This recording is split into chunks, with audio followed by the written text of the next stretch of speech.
As an economist, I've got two specialisms. One is in business cycles and the other is longevity. So it's kind of dispiriting times professionally right now, as neither GDP or mortality are doing very well. I guess the one comfort is GDP is as yet proportionally more affected than mortality, which is the right way. And we'll touch on that a little bit later. But we're going to focus mainly in this webinar around the macroeconomic impact. I'll do a little bit about aging and longevity, but the next webinar in about a month's time will focus very much on the longevity and aging aspect. So here's what we're going to focus on today. We're going to begin by just take a look at where we are, just set a baseline. Then we'll do a look at what to expect. Notice the question mark there. There's huge uncertainty. I'm going to keep coming back to that theme today because embracing that uncertainty is just something we have to do. We'd like it to be less, but we have to embrace that uncertainty. I look at what governments can do and what they're doing, what the risks are to what they're doing.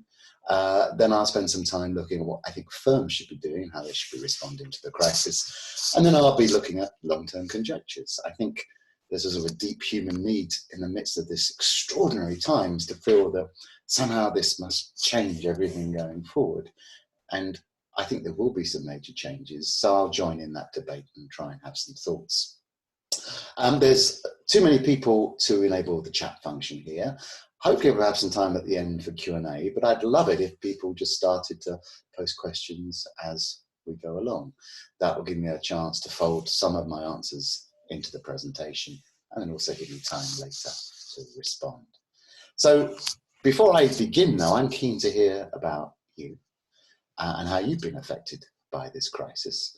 So I'm going to ask Laura if she can put up the first poll. And what this poll is about is how your business has been impacted by all of this.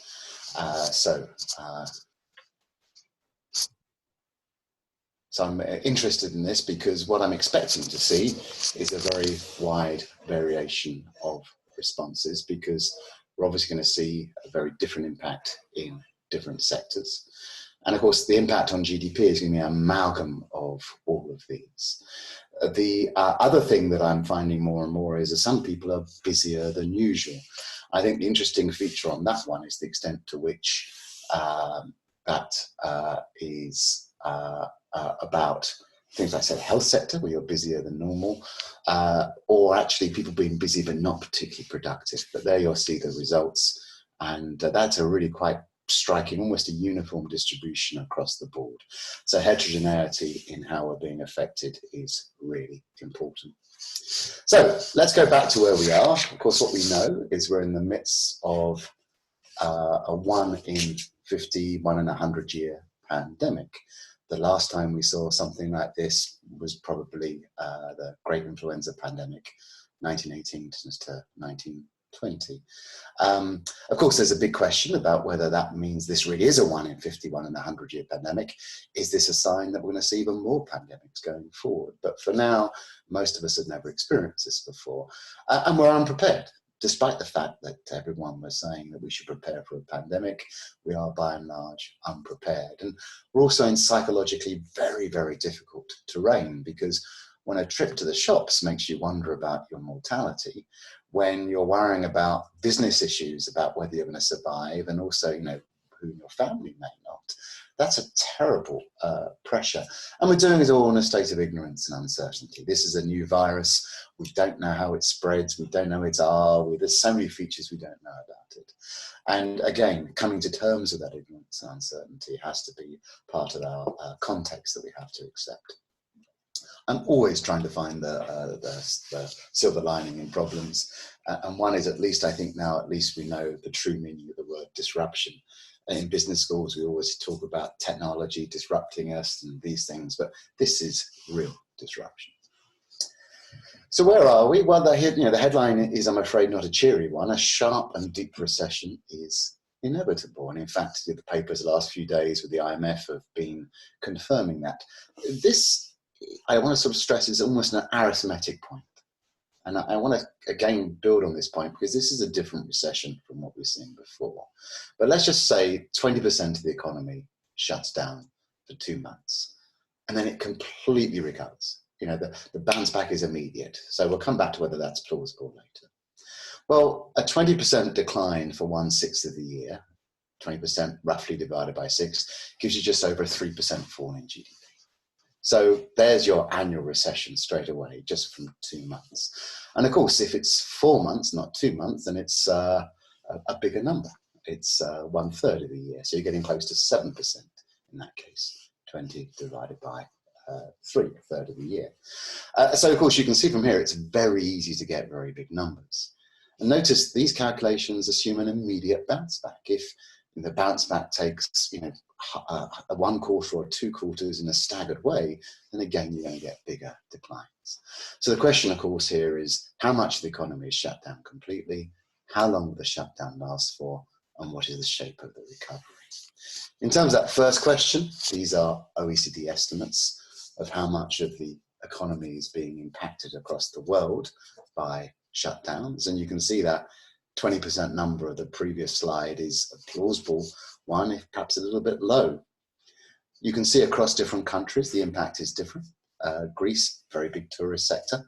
And of course, that's going to be shut down for a long while. So there's a bigger proportion of the economy affected. And again, the message here is that different economies will be affected to differing degrees, but this is a big blow for all of them. The other thing is we're going to get some data, and the abruptness of this shock is striking. So on the left, you've got guesses about what's happened to GDP. We haven't really got data yet to tell us that. But on the right, we have this stunning chart. This is the new jobless claims of the people applying for unemployment in the United States. It goes back more than 50 years. And if you study business cycles, you can see in those historical data these wave-like patterns. You get a recession, so look at the 2007, 8, 9 recession of a decade ago. You see unemployment starting to rise, it then reaches a peak, and then it starts to subside. And then it's like, wow, look at this current number. It's almost not a number, it looks like it's just part of the axis. And the scale is huge, because if this is a normal recession, where unemployment starts to increase slowly and reaches a peak, then if we haven't had the peak yet, this is staggering. So this is unprecedented economically. The only thing is, I think we've got to be careful not to think of this as like a normal recession. So what this slide is showing is recent numbers in the UK produced by the Office for Budget Responsibility, the UK equivalent to the CBO. So you've got the business cycle, and you can see that historically there's some big recessions. That's actually the end of First World War and Spanish flu. There's this business cycle of booms and recessions, and then there's this really deep fall. If you do the calculations that I've just been going through, you can see that the decline today in GDP, the expected in the UK, is bigger than any we've seen in the 20th century. But of course, if you then get that very sharp bounce back, then what you see is a very sharp growth afterwards. So not only is this historically deep and sharp, but at least under this scenario, and we'll come back to whether it's a plausible one or not, you get this incredibly sharp recovery too. So you don't get that long drawn out pattern that is typical of a business cycle. This is almost looks like a seasonal cycle. At Christmas, the economy plummets. Everyone stops working, they go home, and then in the new year, the economy lurches itself back again. Similarly, you get the same effect over the weekend. And that very different dynamic and those very sharp numbers is possibly what we're seeing this time around. That doesn't mean that it's automatically going to bounce back, because of course, very few people are surprised by Christmas. They know it's coming, they prepare for it, and it's short-lived. So, we know it's going to be different from a seasonal cycle, but the severity of the downturn means that we have a different dynamic from previously. This recession is also different, of course, because it's being caused by governments. Governments normally try and stop recessions. This time around, the government is actually creating it by imposing public health policies. And as this slide shows you, in trying to shift the curve, the epidemiology curve, to stop the peak of infections, you make the economy worse. So this recession is deliberately a result of government policy.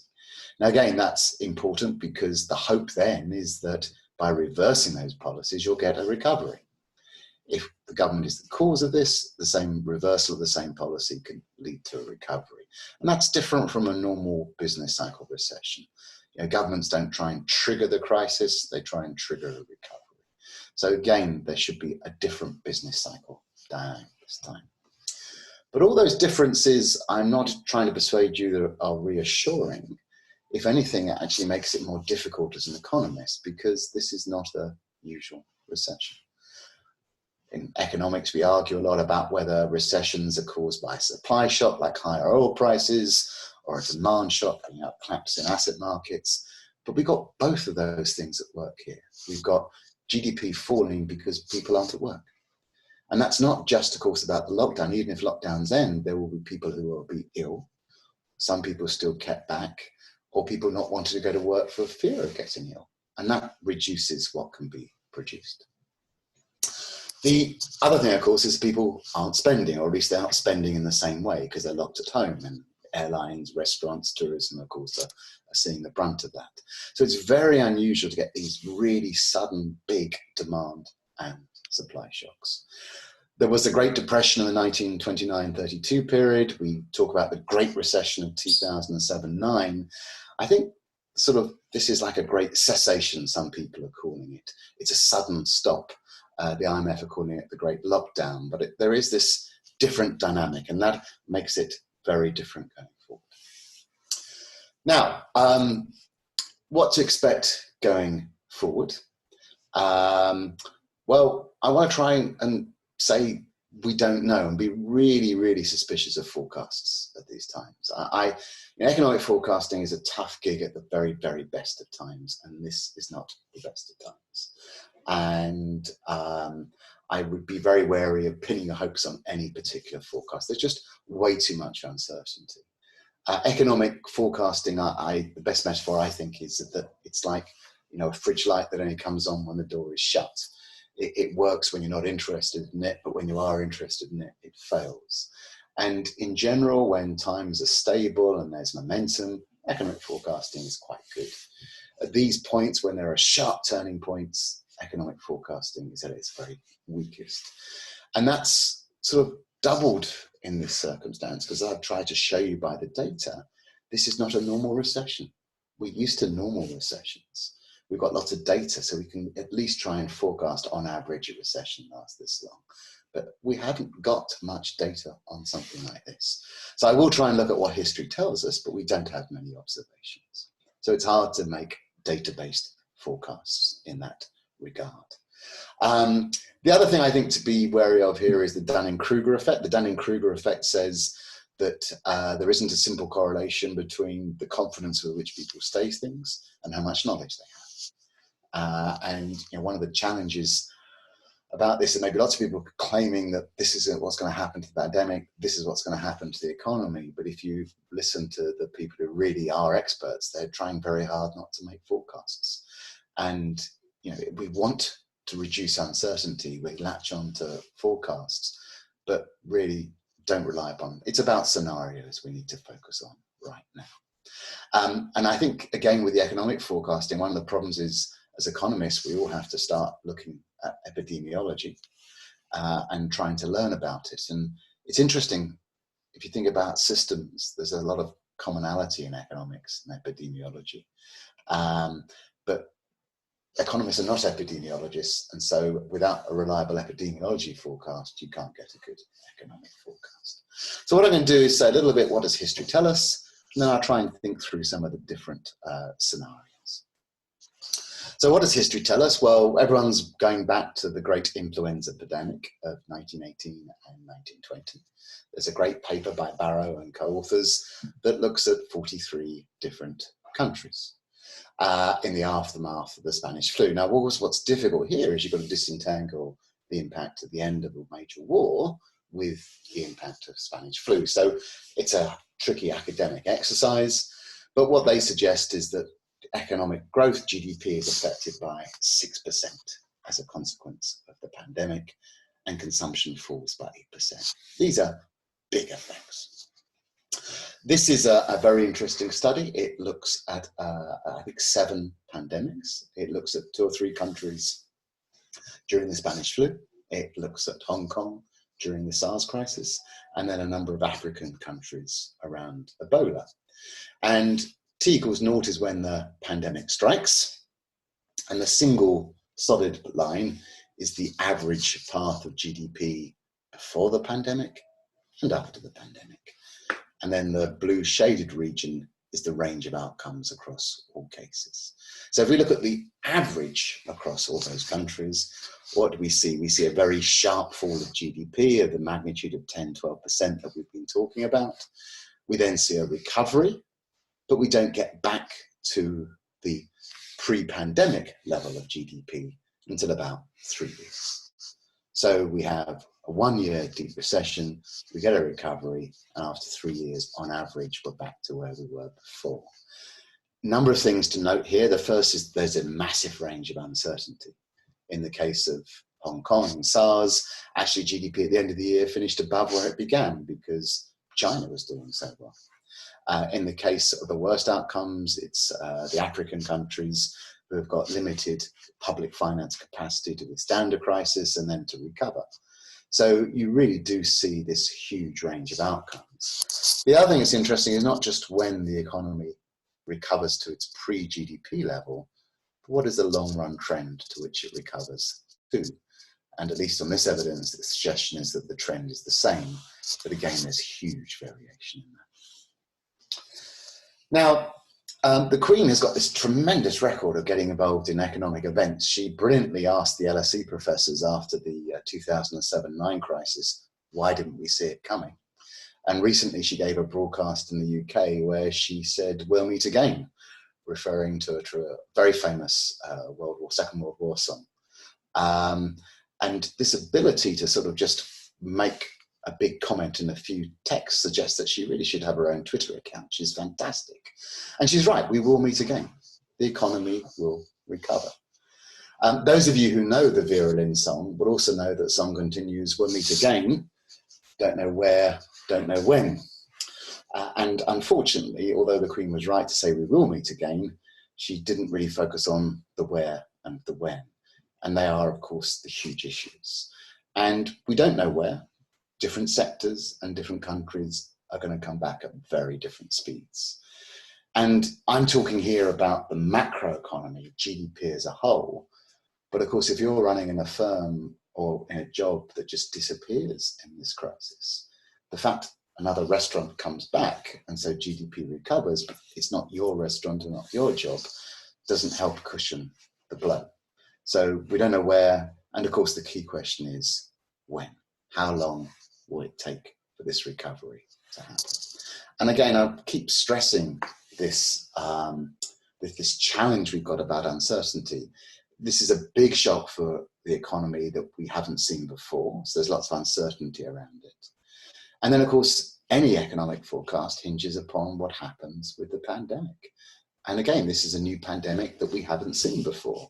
So here are the 4 big unknowns that will determine what the economy looks like going forward. The first is how long will the disease last for until we have herd immunity or a vaccine? How long will governments persist with shutdowns?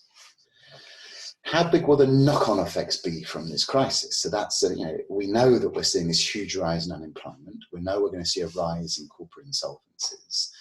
How will that affect the financial system? How will that affect people's spending? So the second and third round effects we need to know.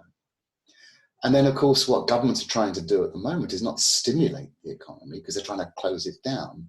They're trying to keep the lights on. And the question is, how good will governments be at doing that? And how long will they be able to do it?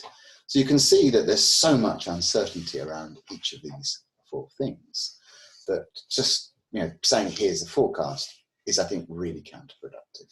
We have to do scenario planning.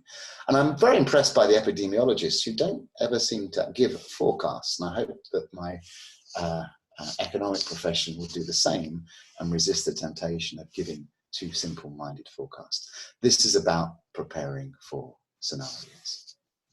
So what are the different scenarios? I'm going to cover that in a moment, but I come back to asking you some questions because we all know that forecasting involves input from lots of people. So Laura, if you could load poll number 2. In terms of your business, when do you expect to see significant signs of recovery? And I don't mean getting back to where you were, but really a sign that things are coming back. So this is your view on what the shape of the recovery is going to be like for your firm, not necessarily GDP as a whole. We've already seen that, that there are big differences across how you're all experiencing things. And that gives me a chance to look at some of the questions. Please keep those coming. I'm trying to look at those. So Laura, if we could please show the results. I know some votes are still coming in. We've got a few people who are hoping for something this side of Q2, and fantastic that 6% of you have already seen a significant sign of recovery. I'm pleased to see that. But you can see that in general, we've got an equal spread of Q3, Q4, sometime in 2021. So the vast majority of you looking at that, so 85%, are expecting something in Q2 or into 2021. I'm glad that none of you think there never will be a recovery. At least we are long-run optimists. So that's great. So basically, you're all really fitting into this pattern that we've got here. When economists don't know what's going to happen to the future, they use an alphabet to say, this is what a recession could look like. So we have a V-shaped recession, which is a bit like what I saw earlier with those OBR charts. A very sharp downturn, and then you quickly have a bounce back. I've drawn the V here as not being symmetric. The speed of recovery is not the same as the speed of descent, and you don't get back to where you were immediately. But this is still a V-shaped recovery. And the idea here is that, you know, we've got these policies that have created the recession, and so we remove them and the economy bounces back. And that, of course, is the best case. This is what we are all hoping to see. The other option is a U-shaped recession, where we have this sharp descent, and then the economy carries on declining, although not as precipitously as it was, and then we get a recovery. And this U-shaped is caused, this base of the U is caused either by the lockdown continuing for a long time, or that even when the lockdown finishes, the damage to the economy through redundancies and insolvencies creates weaknesses that lead to a further downturn. People aren't spending money because they've lost their job, or they're nervous about what may happen with another bout of the coronavirus. And so the economy carries on falling until you get recovery. And you know, the issue here for governments is, can they, during this long U-shaped recession, keep the lights on? The metaphors, lots of metaphors going around, is that, you know, the economy's been put into an artificial coma, and governments have to try and keep it alive and wait for it to then switch the machine back off so that people recover.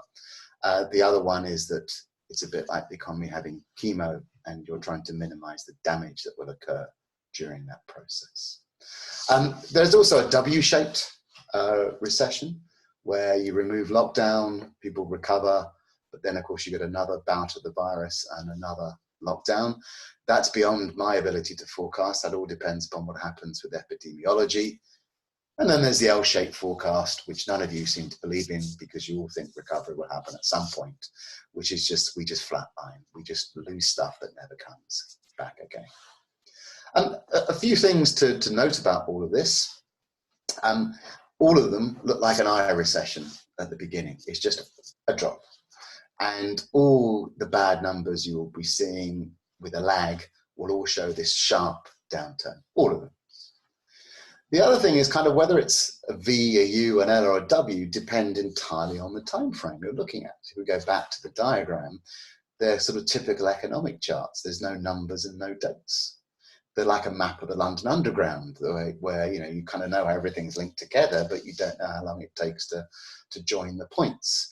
And you know, what looks like a V in annual data won't look like a V in quarterly data. So all of this is very much about what time frame you're looking at. And as I've stressed, so much depends upon the virus that it's hard to make reliable economic forecasts. The U and the L forecasts are all about how long the shock of the lockdown propagates through the economy. And if coronavirus is a black swan, a big event that we didn't expect and that's upset everything, whether this recession is a long one or not is now about the white swans, the usual shocks that we worry about. So financial distress, corporate bankruptcy, etc. And of course, there's no reason why every country should have a V or a U or an L. It will vary enormously about how badly impacted they've been, how well the governments have dealt with it, the nature of the economy, and also government's ability to withstand the financial strain. I'll come back to this later. UK and US government have a lot of capacity to increase their debt, and so they can manage a long downturn and then promote a recovery. Emerging markets, perhaps some of the Euro countries, may not have that ability, and so they may see a very different alphabet than other countries. I mentioned no numbers and no dates. The IMF bravely and rightly have produced some numbers. So these came out in the last couple of days. So here we have for 2020 and 2021, their forecasts for GDP growth. And I've shown for the world economy and for a sample of countries. So focusing on the world economy, we got a recession. It's a 3% fall in GDP. Good news is there's a recovery. 2021 looks good. And you can see across the board that all of them are basically saying that 2021 will see a bounce back. By the way, in all of your poll evidence earlier, you sort of basically went for this pattern as well, because even those of you forecasting Q3 and Q4 recoveries, that's just limiting how bad the negative number is in 2020. We saw from the arithmetic earlier that we're going to get a big downturn. So even those of you with Q3, Q4 recoveries, it's still a falling GDP in 2020. And then those of you who said we don't expect recovery until 2021, obviously that's then just the pink line here. A couple of things to note about this picture. Notice that the 2021 good news for the rich countries is less than the magnitude of the bad news in 2020. In other words, we're not going to get back to where we were before the crisis by the end of 2021, according to these forecasts. It might look like China and India haven't been as affected. There's not a forecast of a recession in 2020, but that's a little bit of an artifact because basically emerging markets grow faster than rich countries. Rich countries' average growth is 1 or 2. China and India is more like 5 or 6. So of course, if you lose 4% growth and you're growing at 1 or 2, you have a recession. If you lose 4% growth and you're growing at 6, you don't see a recession, you just see a big drop in growth. So if you look at the difference between 2020 number and the 2021 number, it's kind of similar across most countries. So everyone is getting impacted. It's just what that means in terms of negative growth is different. The other thing is, I think it's misleading to think in this circumstance about GDP growth. We also need to think about the level of GDP. So this is IMF's estimates of the level of GDP. And if I take, first of all, the advanced economies, you can see this sharp downturn, 10, 12% below where you were. A nice recovery at the second half of the year, continued through 2021. And by the end of 2021, you're sort of back to where you were at the beginning. Similarly, you can see for emerging markets that you get back quicker to where you were. But look at the dashed line. The dashed line is kind of where the economy was heading for without the pandemic. So the gap between the dashed line and the solid line is kind of what's being lost. And notice that even by the end of 21, when the rich economies are sort of back to their pre-pandemic levels, they haven't caught up with where they would have been otherwise. And say that gap between the dashed and the solid line, that's the lost income, the plans that you had in your budgets that you were hoping to earn. And all of this is going to show up in people's balance sheets in terms of their assets in the bank or their debt in the bank. This has a permanent impact. So what to look out for from the macro side? I say focus on the level of GDP and not the growth of GDP. You might see some lovely growth numbers for 2021, but you're not back to where you were. Also, be very careful, because what you're going to see is a lot of newspaper headlines where people are going to take the Q2 growth number and annualize it and say, if this decline in GDP happens in every single quarter, and you're going to get horrible, horrible numbers from that. We're not expecting to see this decline happen in every single quarter. So those annualized rates of GDP will just look terrifying, but this is not the time to annualize. It's also important to remember that GDP comes out with a lag. You won't be finding out what happened in April, Q2, until well into Q3. So you're going to be hearing very, very bad economic news after the worst of the event. And brace yourself for that. Don't try and think, oh, things are getting worse all the time. That's not what that means. And as I say, the other thing is that GDP is a measure of output, and it doesn't focus on which firms come back. So there will be some firms who disappear and new firms that come back. And that's obviously going to minimize at an aggregate level what happens, but you will be exposed yourself. Now, in terms of what governments can do, and I can see a lot of questions coming up around this, economists and governments are trying to flatten the curve as well. They're trying to get a bridge between where we were before the pandemic and where we are when the pandemic emerges. We're trying to sort of keep the lights on during this closure. And there's much metaphors about this being a war, and we are clearly at war against this virus. And if you look at the role of governments, that's very much the sort of magnitude of response we're seeing. So the recent US package was $2 trillion, 10% of GDP.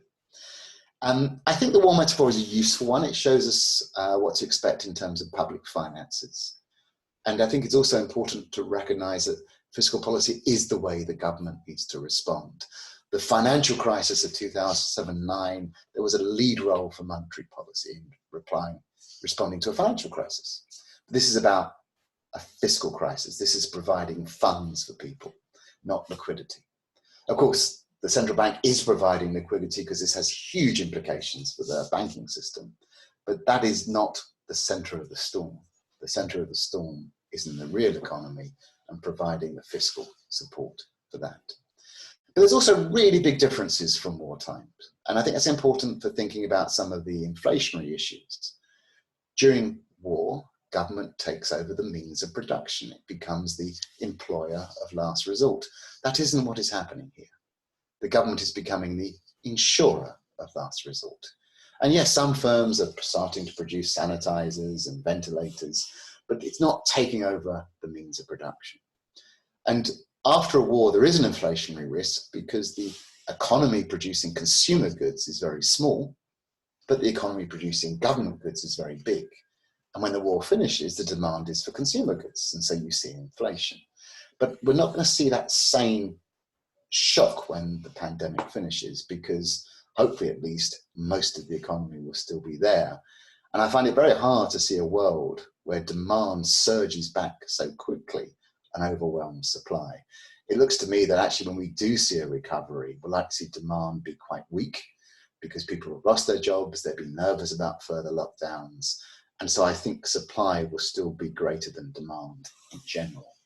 And so that's more of a deflationary than an inflationary risk. I do think one really major issue is, will we see government taking over not the means of production, but the means of collecting and monitoring information? And we'll come back to that as a theme later. So we are going to see some pretty brutal fiscal deficit numbers. This is the latest UK estimates from the OBR of the size of the fiscal deficit, and it's bigger than what we saw during the financial crisis. Whether it's as long lasting is another matter, but we're not yet at the peaks of war times, which again is understandable. But we are going to see a very big increase in government borrowing, and that's okay, because when you have a 1 in 50 year pandemic, you shouldn't have the impact on borrowing in taxes in 1 year. You should spread the impact out over 50 years. So the natural way of responding to 1 in 50 year shock is to increase debt by a lot and then reduce it over 50 years. So here's a chart of the very long run of UK government debt with some work I've done with Martin Ellison. And you can see that that's how governments have dealt with real wars in the past. And if you look at the size and likelihood of increased borrowing the UK in particular faces, perhaps 20, 30% of GDP, and that's more than the OBR were forecasting. It's well within the range of historical circumstances. So, this is the right response. Don't worry that it's impossible, but it will vary across countries. So what are the dangers from all this government response? Well, the first is we do not know what we're doing, as the football chant goes. Mistakes will be made. Big decisions are being made with little past experience, and they've got to be done quickly. So not everything will be done in an optimal way. That's fine, because responding too much is better than responding too little.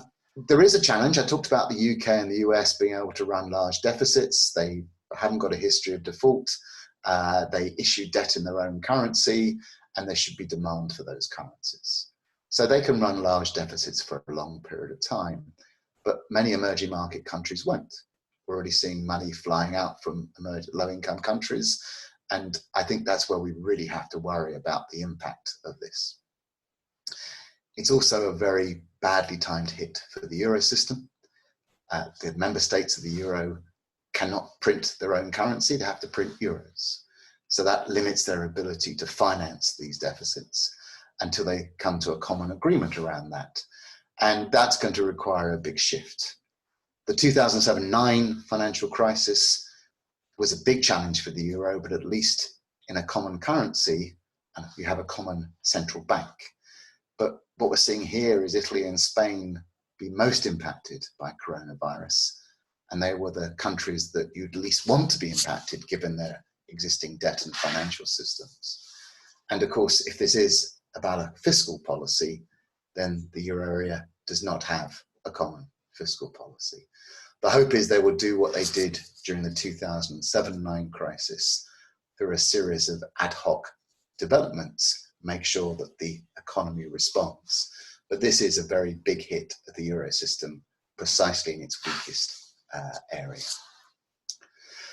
Now, one thing I do want to talk about in terms of governments is the global nature of this. And this is important both for the nature of recovery and also for the nature of some future threats down the road. And, unfortunately, a global pandemic has not seen a global policy response. I think the Fed is the one exception, which has done a tremendous job providing liquidity to the world.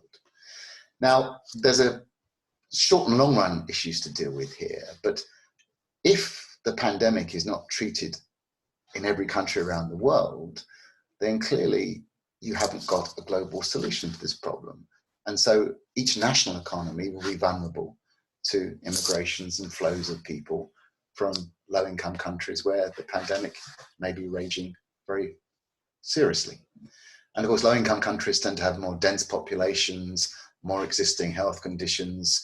They're going to be very hard hit by this. So we've got national solutions to global problems, and we keep talking about removing those national lockdown barriers. But this does suggest this virus is going to be out there for a long, long time.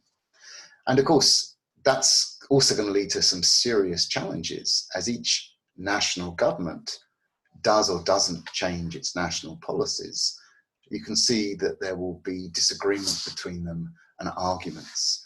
And in particular, within the euro area, will there be national removals of lockdown or continental-wide ones?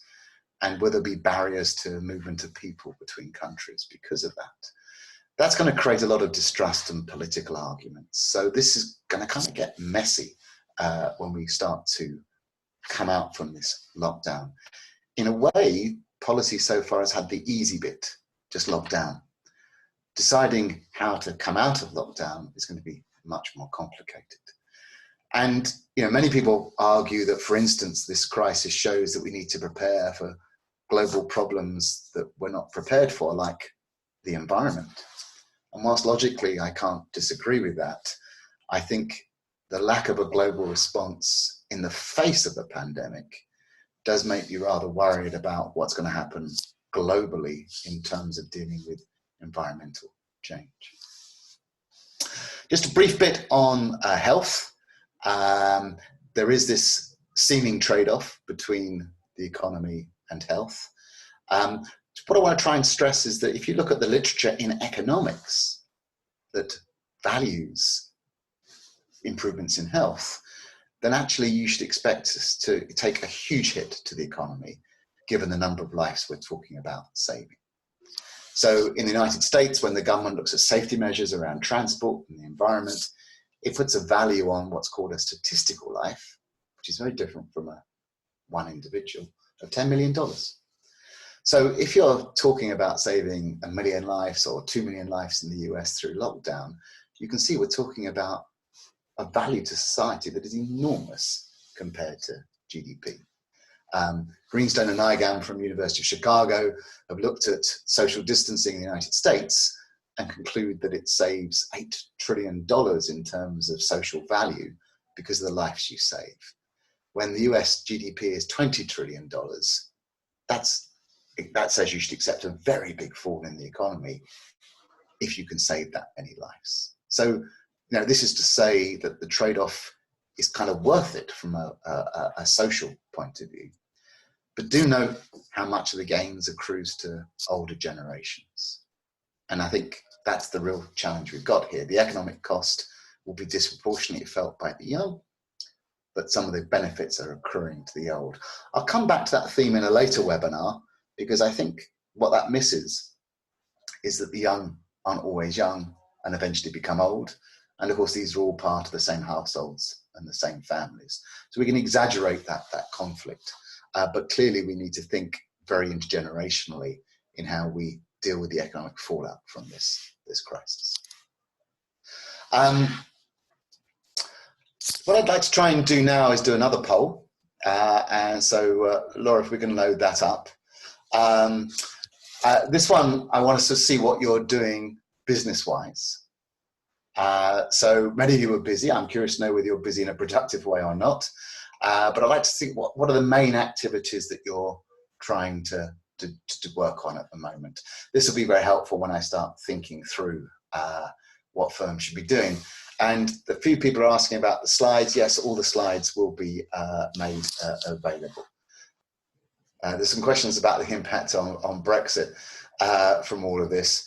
I guess twofold. The first is Brexit and disruption to supply chains that it may cause will seem pretty small compared to what we've been experiencing. Secondly, it of course pushes back all the negotiations about Brexit. So it obviously delays Brexit. It's also of course going to mean that there may be greater divisions within the European Union countries because this crisis will provoke that. But of course, that doesn't necessarily mean that it will be easier for the UK in its negotiations, as some countries may stick more fiercely to what their demands are. Let's just, if we can show the results of the poll to everyone. I'm just trying to look through. What is interesting is, of course, there's a huge attempt to try and shift everything online. And that, along with trying to meet new needs of existing customers, is taking up most of the time. That one right at the end, investing in the long term, only 6% of you are doing that. I want to come back to that theme in a moment. So what should firms be doing? Economic time, historical time is speeding up at this moment. Reputations don't evolve linearly in time. It's not one of those nature programs where you put it on fast forward to show the passing of the seasons. And so, first and foremost, you will be judged by your actions that you take now for a very, very long time to come. And I think that's one way in which time will be accelerating. What I want to, though, suggest is that because of the uncertainty that is ahead, don't look for certainty, don't think about what is the optimal thing to do, but you should be behaving robustly. So I mentioned black swans earlier. Black swans, Nicholas Taleb's concept of these rare events that have a huge impact when they do occur, but they occur so infrequently we often tend to ignore them. And we are right in the eyes of one black swan with this coronavirus. But that, of course, triggers fragility in the whole system. That means you've got to be looking for other black swans that could be coming along afterwards. So what is a robust policy? A robust policy says, don't focus on what is the best thing to do given what you think is going to happen. Focus on what is the most likely worst case event and how can I make sure that I survive it? Now, you may think you're living through that worst case event, but what else could happen right now because of all the turmoil that is being caused by Corona? Now, this is a really complicated thing to do because you as a firm have to decide what your risk tolerance is. I wouldn't get out of bed in the morning if I worried about everything. But you have to think about what is the most likely, least likely event that were it to occur in these circumstances would really throw me out of business, and make sure that you prepare for that. So thinking robustly and not optimally. The other thing is, I think it's really important, and I'm pleased to see that many of you saying we're looking at new needs of existing customers, is to go back to the mission and not to the plan. Particularly in these times of uncertainty, there's a great temptation to sort of try and get control and to try and make the plan and still stick with it. The plan just needs to be ripped up in most cases. The world is so very different. So rather than take your plan as a baseline and try and stretch it to the current circumstances, you have to think, well, what are we about as a firm? What was the mission we were trying to deliver that led to that plan that now needs to be ripped up? So it's about going back to your mission and not persevering with the plan. And in particular, I do notice a tendency for loads of firms and people to keep busy for the sake of being busy.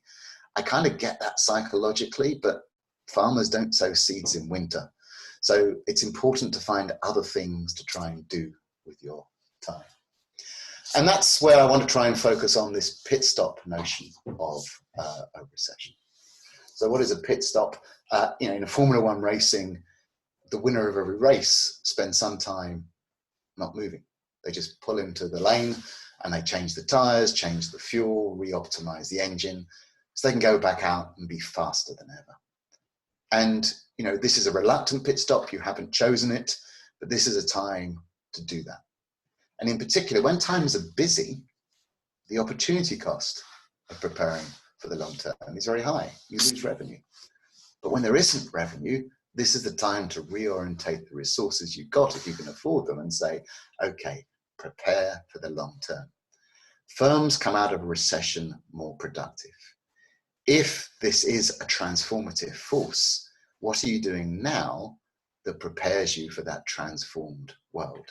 That's, of course, so hard when you're fighting for survival, but this is the time when you invest in preparing for the long term. In some sense, this is the time when it's cheapest to do that. I know there's a pressure on finances, but in terms of the cheapness of allocating resources towards long-term planning and long-term actions, this is the optimal time. And then, as many of you are, you've got to think about the bounce back, because the bounce back will be challenging. I talked about Christmas earlier, and we know that there's a Christmas time and then there's a sales time. But you can expect to see a lot of intertemporal substitution. And if you've lost output during this time period, you want to try and claim as much of that back as you possibly can. And that'll be making sure you've got the capacity to deal with that bounce back.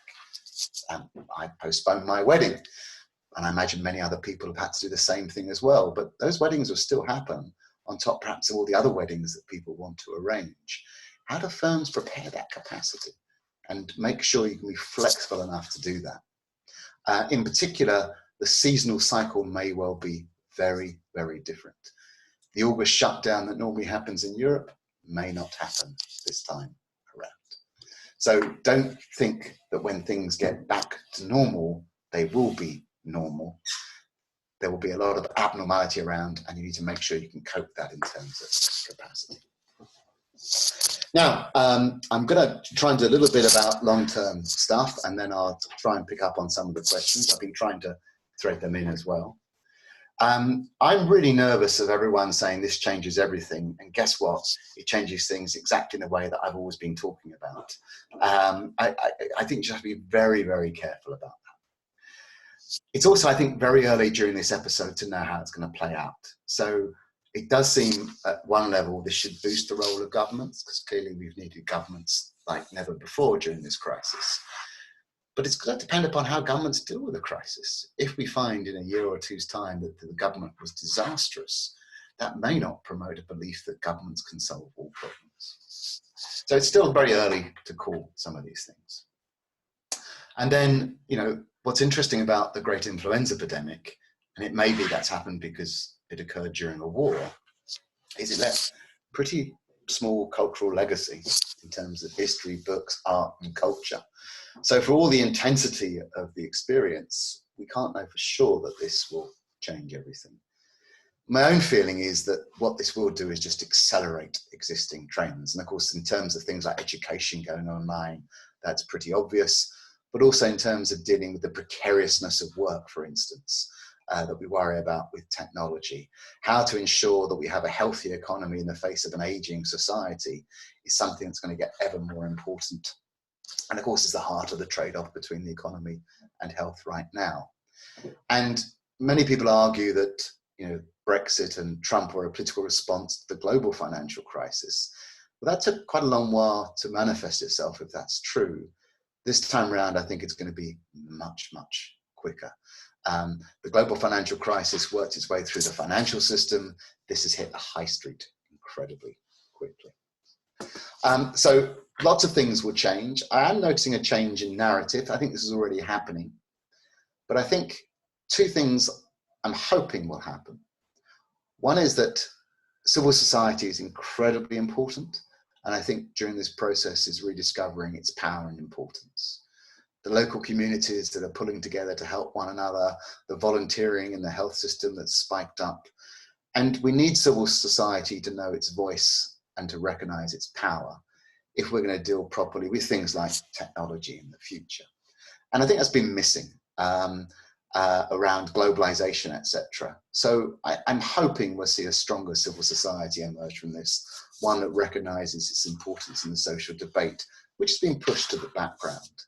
And with that, I think, comes an interesting shift, because with a focus on markets and economics, we analyze things like globalization and technology in terms of skilled versus unskilled labor. But now we've got this new dimension, essential workers versus non-essential workers. So, the hope is that just as we're recognizing that health trumps the economy, and that's why we've got these lockdowns leading to falls in GDP, and if perhaps the virus reveals our vulnerability as humans, despite all the advances we've made, then I think we may see a different type of narrative occur. But as I say, this all hugely depends upon the competence with which governments deal with this and emerge from it. So let me just try and conclude, and then I'll pick up on some questions. Health and economics are fundamental to our well-being, and both make grim reading right now. But bad times do pass, and I'm hoping that all of you are finding, amongst all these crazy times, the opportunities to be more helpful, more kind and supportive to those around you. Do remember that this is not as bad as a war involving nations. It's not as bad as the great influenza pandemic, and that the great influenza pandemic didn't stop a century-long increase in life expectancy or huge improvements in GDP. Humans and society are resilient, and as the Queen said, we will meet again. I realize I haven't had a chance to answer all your questions. I will try and answer them all personally later. But if you have found this useful, you can go to my website and download a written report, which was written 3 or 4 weeks ago, that capsulates some of these themes. And you can subscribe to my newsletter. And also, I'm focusing on COVID and longevity in an aging society on May the 14th. So those of you who are interested in 100-year life type topics, please log in again. Thank you very much for your time, and I wish you very, very well economically and personally in the times ahead. Thank you.